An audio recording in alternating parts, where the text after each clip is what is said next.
ये जो आत्मा होती है ना, हाँ ये जब एक मनुष्य नहीं रहता ना, जब कोई एक शरीर नहीं रहता, फिर उनका कोई धर्म नहीं होता। तंत्र का इम्पैक्ट लाइफ में कितना ज्यादा बुरा हो सकता है, थोड़ा इस बारे में मैं बात करना चाहता हूँ। मैं आपको एक तांत्रिक का ही बताती हूँ। जो भी उसके स्टूडेंट्स में से कोई एक अगर लड़की होगी, उसके साथ थोड़ी गलत टेक्सटिंग और ये सब करना, इनफैक्ट वीडियोस रखी हुई थी उन लड़कियों की, पता नहीं क्या क्या किया हुआ था। देवी ने उसका साथ छोड़ दिया और फिर इतने गंदे केस में वो फंसा। और मैम जो ये एंटिटी है जिन कबीज, ये थोड़ा सा मैं अब इन चीजों के बारे में पॉडकास्ट कर रहा हूँ, तो मेरे को इस चीज पे ना काफी कंट्रोवर्सी है जी जी। कि ये किसी और धर्म से आते हैं या और किसी रिलीजन से। देखिए, ये जो आत्मा होती है ना, हाँ ये जब एक मनुष्य नहीं रहता ना, जब कोई एक शरीर नहीं रहता, फिर उनका कोई धर्म नहीं होता। वो कोई टाग लगा के नहीं जाते कि हम इस धर्म की हैं, हम इस उसकी हैं, हम उसकी हैं। उनका कोई धर्म नहीं होता है अगर ये आत्माएं और ये सारी चीजें होती हैं। हाँ, एक धर्म के लोग उनको काफी ज्यादा मानते हैं, तो वो उनसे ज्यादा कनेक्टेड होती हैं, ये चीज हो सकती है। लेकिन तंत्र मुसलमानों ने भी अपनाया था और हिंदुओं ने भी अपनाया था। क्रिश्चियनिटी तो बाद में, ये दोनों साथ साथ में ही आए थे। लेकिन या किसी आत्मा का, किसी ऐसी शक्ति ऊर्जा का, किसी एंटिटी का, जिन का, इनका कोई धर्म नहीं होता है। इनका, अब इन्हें जो बुला रहा है, इन्हें जो भाषा समझ में आ रही है उससे बुला रहे हो, इनके एक नाम होते हैं। वो जब क्रिएट हुए होंगे उस समय उन्हें जो नाम दिया गया होगा, जिसकी वजह से वो जागृत हुए, उस नाम से आप उन्हें वो नाम ज्यादा अच्छे से जानते हैं। तो अगर आप उन मंत्रों से और उन नाम से बुला रहे हो तो वो आ जाते हैं। बस धर्म का बस इतना रोल है इसमें, और कोई रोल नहीं है। ओके। तो ये चीज थी। बाकी हमने काफी जो रिसर्च की है, वहाँ पे सनातन को तो हर जगह पाया है पूरी दुनिया में, कि हर कल्चर में किसी ना किसी तरह से सनातन मिल ही गया है। चाहे वो आपका अफ्रीकन वुडू हो, चाहे वो आपकी क्रिश्चियनिटी हो, चाहे वो आपका ये जुडाइज्म, ज्यूइश जो कल्चर है उसमें भी जो चीज़ें, पंचमकार उसमें भी चलता है। अच्छा। हाँ, आपके क्रिश्चियनिटी में क्या कहते हैं कि हम भगवान का, हम अपने जीसस का वो वाइन पीते हैं और साथ में पताशे या वो खाते हैं, तो वो क्या बोलते हैं कि हमने अपने भगवान का वो हम ब्लड पी रहे हैं उनका और मांस खा रहे हैं, है ना, यही बोलते हैं, ताकि उनके एनर्जीज हमारे अंदर, वो हमारे अंदर से जिंदा रहे हमारी तरह। तो ये पंचमकार में आया था, मांस और मदिरा, ये तो, और ये सारी चीजें उसमें भी आई हुई है, रक्त उसमें भी आया हुआ है। किसी ना किसी तरह से सनातन हर जगह अपनाया गया है। बस लोग वहाँ के अलग थे, भाषा अलग थी, बोलने का तरीका अलग था, समझाने का तरीका अलग था, तो नाम चेंज हो गए हैं। अब लड़ाई किस लिए हो रही है वो नहीं पता। तंत्र का इम्पैक्ट लाइफ में कितना ज्यादा बुरा हो सकता है, थोड़ा इस बारे में मैं बात करना चाहता हूँ। जैसे कि अब तंत्र, मेरे दिमाग में तंत्र सुनता हूं तो क्या आता है, एक सुपर पावर जो ह्यूमन को सुपर ह्यूमन बनाता है। अब इसको हैंडल करने के लिए भी आपके पास एक अलग माइंड पावर चाहिए। अगर इसका हम गलत इस्तेमाल करते हैं या फिर इसको हम गलत वे में ले जाते हैं, तो ये हमारे साथ कितना बुरा कर सकता है। ऐसा कोई एग्जांपल जो अभी हम बात कर रहे थे वो आप बताओ। जी, तो जैसे मैंने आपको कहा था कि जब आपके पास बहुत ज़्यादा शक्ति आ जाती है ना, पावर, और उसके साथ आपके पास रिस्पॉन्सिबिलिटी नहीं होती किसी चीज़ की, तो वो पावर आपके पतन में बदलने में ज़्यादा समय नहीं है। उस शक्ति को आपका पतन, डिस्ट्रक्शन में बदलने में ज़्यादा समय नहीं है। तो जैसे हम कह रहे थे कि तंत्र एक दो धारी तलवार है।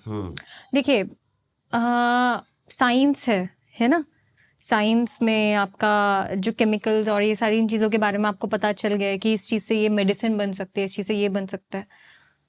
अब अगर इंसान उसको गलत तरह से यूज़ कर रहा है तो उसका जहर भी बन सकता है, उसका बॉम्ब भी बन सकता है। हमने न्यूक्लियर बॉम्ब भी बनाया है। इट्स लाइक जैसे कि कोई एसिड किसी के ऊपर फेंक रहा है और वो थोड़ा बहुत अपने हाथ पे गिर जाए, तो वो उसको भी नुकसान पहुंचाएगा। तो ऐसा कोई एग्जांपल है आपके सामने? जी, तो हमारा, मैं आपको अपने कुल का एक एग्जांपल देती हूँ। हमारा जो कुल है ना वो शक्ति कुल है, तो हम शक्ति उपासक हैं।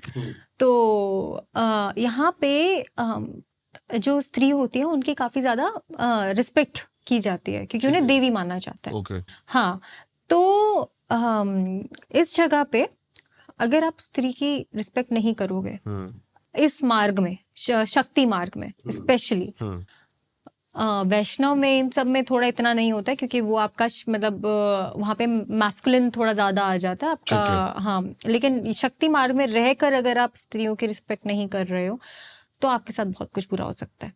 तो अब उसका क्या, मैं आपको एक तांत्रिक का ही बताती हूँ।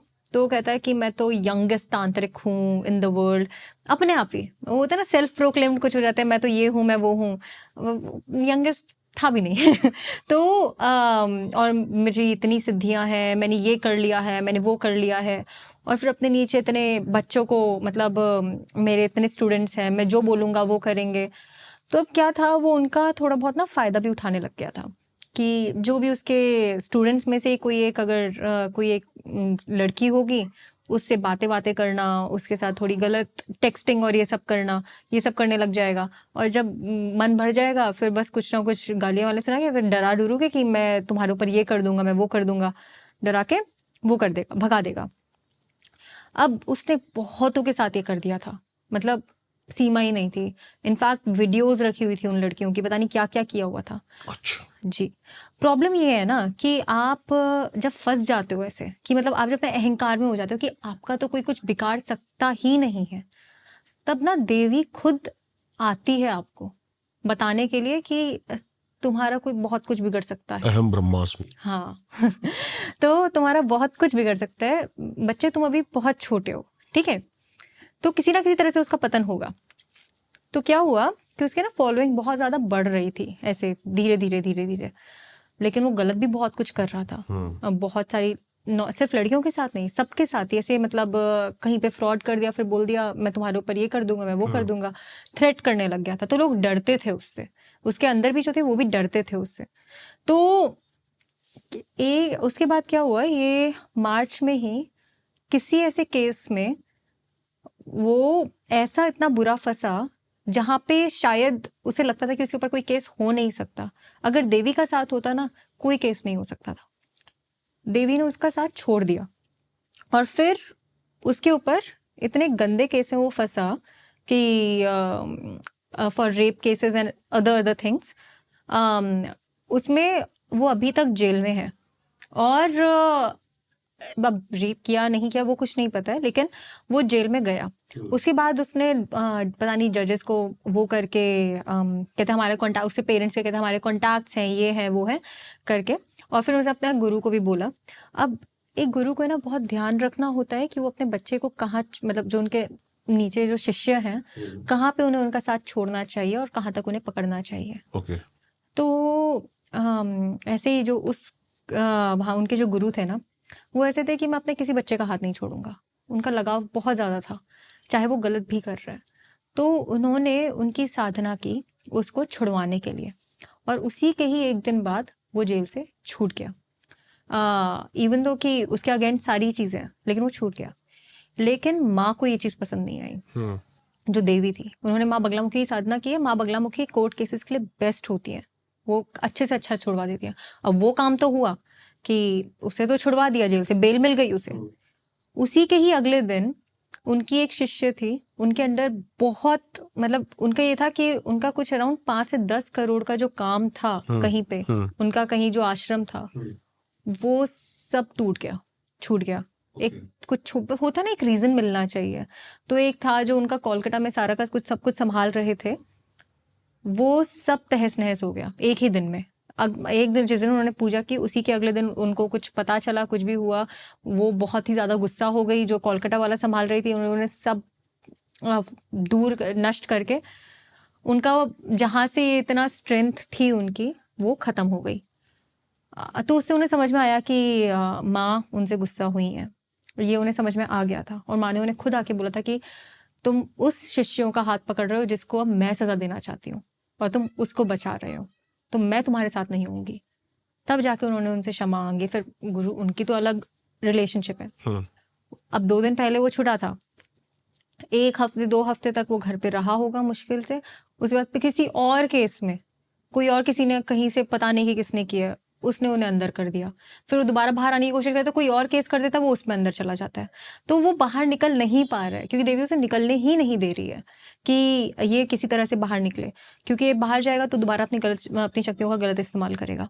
ये चीज़ होने नहीं देनी है, माँ कभी नहीं होने देती। अगर आपको ये शक्ति मिली है ना, तो किसी रिस्पॉन्सिबिलिटी के साथ मिली है, ताकि आप लोगों का उद्धार कर सको, जिनको आप लोगों को एक सही मार्ग में लेके आ सको। ये जो ओके अष्टकर्म हुए, जो वशीकरण है, मारण है, इन सब की एक अच्छी मीनिंग है। सिर्फ यही नहीं है कि वशीकरण करके लोगों का बुरा करो, लोगों को अपने बस में घुसाओ, मारण करके लोगों की मृत्यु करो। इन चीजों के लिए नहीं बनाया गया है। मारण आपके अहंकार का मारण करने के लिए बनाया गया है।